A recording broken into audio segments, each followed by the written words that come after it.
नमस्कार मित्रों, आज हम बात करेंगे राहु की। कुंडली के अंदर राहु जिस भाव में बैठता है उस भाव से पिछले भाव की हानि करता है। यहां ध्यान देने वाली बात यह है कि राहु हमेशा कुंडली के अंदर उल्टा चलता है, पीछे की ओर चलता है। तो इसलिए राहु अगर मान लो किसी का लगन में बैठा हो तो 12वें भाव के फल उसे बेकार के मिलेंगे, उसके खर्चे व्यर्थ के होंगे। ऐसा व्यक्ति पैसे को जोड़ नहीं पाएगा, झंझटों में उसके पैसे खर्च होंगे, बीमारी में, मुकदमेबाजी में, बुरी सोहबत में। तो ये होंगे कब? जब राहु कहीं दशाओं में लिप्त होगा, महादशा के द्वारा, भुक्ति के द्वारा, अंतरे के द्वारा, सूक्ष्म के द्वारा और प्राण के द्वारा।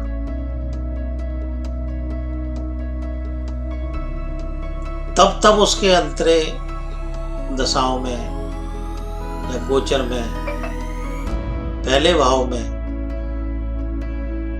होंगे तो ऐसे व्यक्ति के व्यर्थ के खर्चे होंगे। चाचा चाची होंगे नहीं, होंगे तो उनसे बनेगी नहीं। इसी तरीके से यदि राहु दूसरे भाव में हो तो लग्न का नुकसान होगा।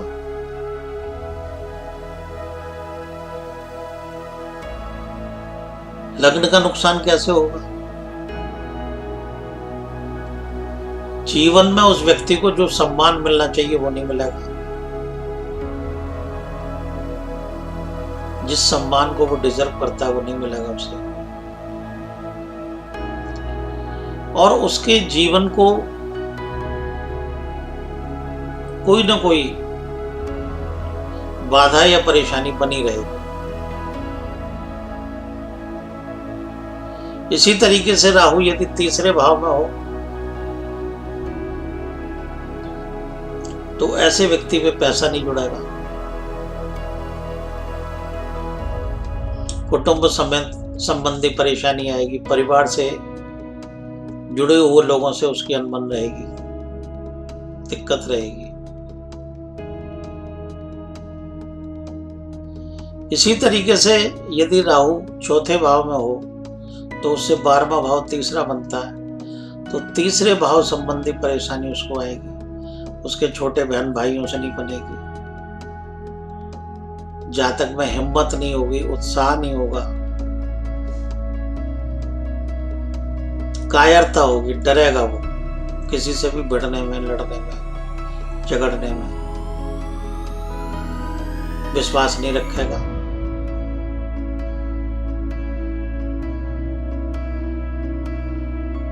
कायरता रहेगी, जिम्मेदारी से दूर भागेगा।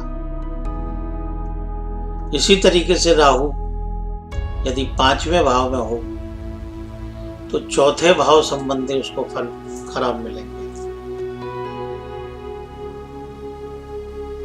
चौथे भाव माता का स्वास्थ्य नरम रहेगा, गाड़ी या वाहन इसमें कोई ना कोई परेशानी बनी रहेगी, मकान संबंधी परेशानी बनी रहेगी, बार बार ही मकान बदलने पड़ेंगे। अगर अपना मकान होगा तो उसमें भी कहीं सीलन आ रही है, कहीं दीमक लग रही है, कहीं कोई परेशानी हो रही है, तो इस टाइप की परेशानी चलती रहेगी। अगर कुंडली के अंदर छठे घर में राहु हो तो संतान संबंधी परेशानी रहेगी, शिक्षा में रुकावटें रहेंगी, खुशी के समय कोई ना कोई मूड खराब रहेगा उसका, क्योंकि 5वां घर खुशी का होता है, समझे। और ऐसे व्यक्ति को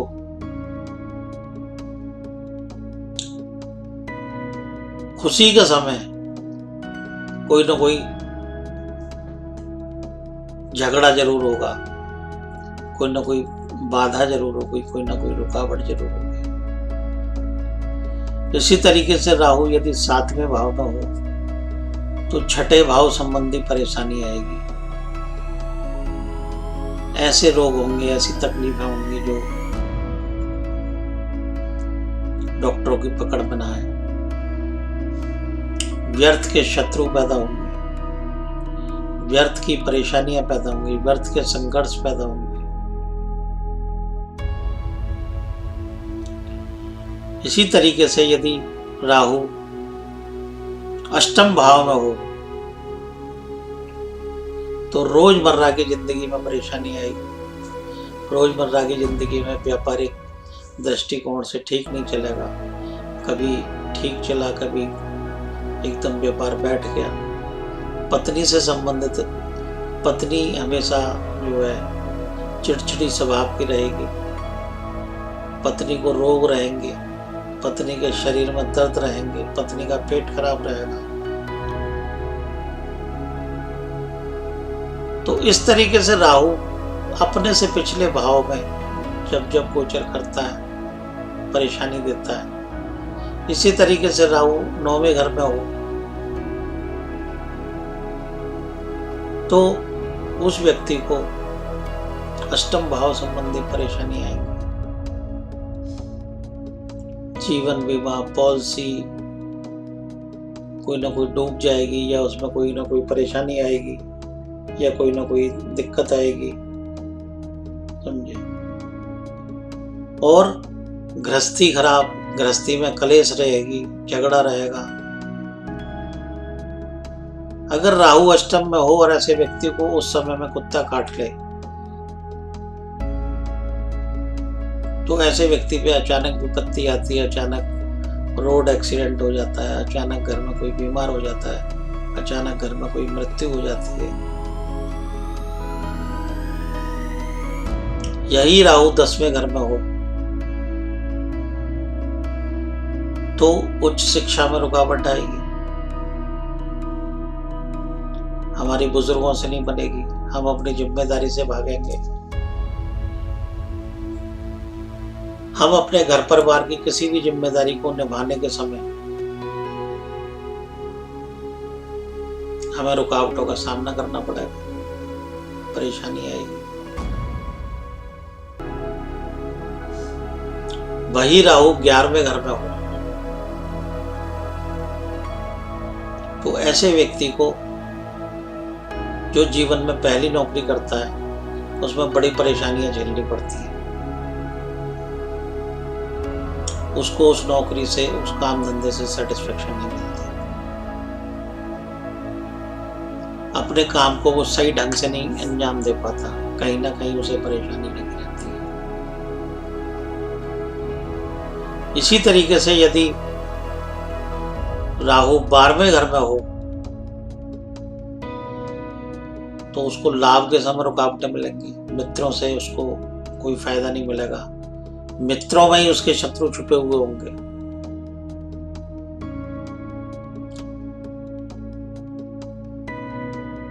और ऐसा व्यक्ति अपने फायदे के समय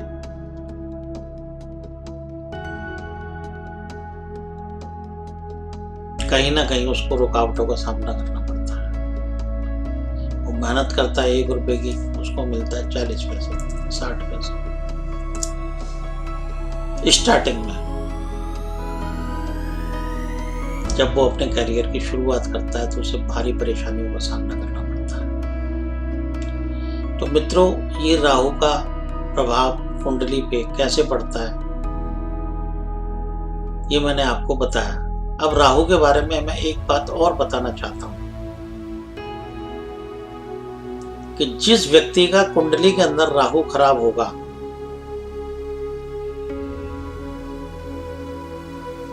तो उसके बचपन में उसके माँ बाप उसकी हर जिद को, हर इच्छा को पूरी करेंगे।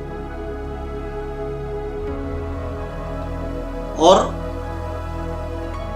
18-20 साल की उम्र तक आते आते उस बच्चे को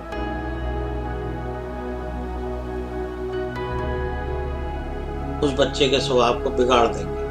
कैसे? बच्चा अगर मैं चोरी करेगा, चकारी करेगा तो उसका पक्ष लेंगे, उसकी माँ पक्ष लेगी। कहीं किसी के बच्चे को पीटा है तो उसकी माँ पक्ष लेगी। उसके माँ बाप जो है, उस बच्चे को मास्टर ने अगर स्कूल में मार दिया तो भी पक्ष लेंगे। तो कहने का मतलब है उस बच्चे को 20 साल की उम्र तक, 25 साल तक की उम्र तक दुनियादारी सीखने नहीं देते ऐसे माँ बाप जिनका राहु खराब होता है। और जिनका राहु अच्छा होता है उनके माँ बाप 20 साल की उम्र तक उस बच्चे को पूरी दुनियादारी सिखा देते हैं। उस पे जिम्मेदारी लाद लाद के तूने ये नहीं किया, तूने पढ़ाई नहीं की, तू ये नहीं करता, तू वो नहीं करता। तो ऐसी स्थिति में क्या होता है कि जिसका राहु अच्छा है उसका बचपन संघर्ष में बीतेगा और आधी जवानी संघर्ष में बीतेगी।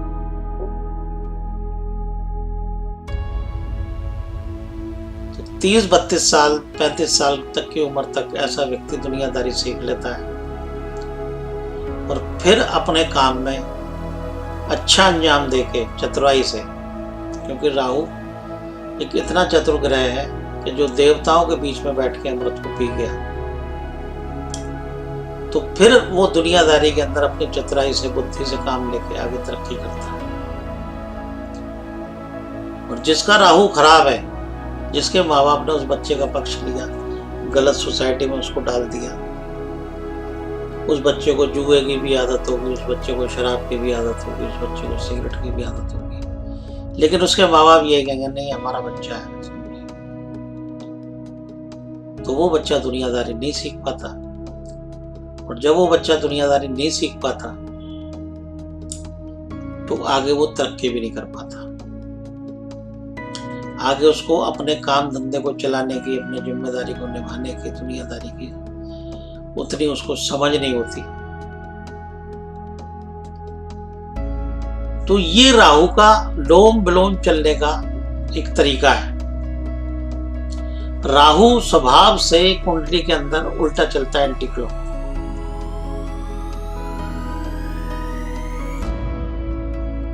तो जब वो एंटी क्लॉक चलता है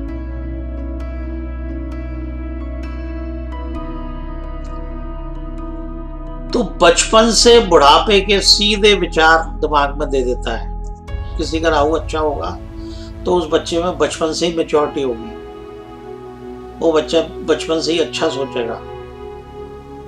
और जिसका राहु खराब होगा वो बचपन से ही उपद्रवी होगा, शरारती होगा, दुष्ट होगा। तो ऐसी स्थिति में वो दुनियादारी को नहीं सीख पाएगा। तो ऐसी स्थिति में यदि किसी के पास तो कुंडली है, वो तो किसी विद्वान से, पंडित से दिखा के राहु का उपाय पूछ लेगा। अगर किसी के पास पत्री नहीं है और किसी का बच्चा उपद्रवी है, शरारती है, जुआरी है, सट्टेबाज है, नशेड़ी है, तो ऐसी स्थिति में उसके माँ बाप क्या करें? उसके माँ बाप सबसे पहले तो उस बच्चे से मोह खत्म करके उसको सही रास्ता दिखाएं, चाहे कठोरता से, चाहे कैसे भी। दूसरे नंबर पे जिस व्यक्ति का राहु खराब होता है उसको कपड़े धोने का साबुन गरीबों में वितरण करना चाहिए, दान करना चाहिए, ताकि राहु की गंदगी उसके दिमाग से उतरे। यदि हम किसी को कपड़ा साफ करने के लिए साबुन देते हैं, सर्फ देते हैं, तो ऐसी स्थिति में हमारा राहु सुधरेगा, शुद्ध होगा और हमें अच्छे परिणाम मिलेंगे। इसी तरीके से किसी व्यक्ति का राहु दूसरे भाव में, लगन में, नवम में, पंचम में खराब बैठा हो, तो ऐसे व्यक्ति को मंदिर में सफाई का सामान दान देना चाहिए। अगर वो मंदिर में सफाई का सामान दान देगा तो निश्चित रूप से उसका राहु शुद्ध होगा और उससे अच्छा रिजल्ट मिलेगा। तो मित्रों, ये बात मैंने राहु के बारे में बताई। मुझे उम्मीद है कि आप इसे ध्यान से सुनेंगे, समझेंगे और लाभ लेंगे। धन्यवाद।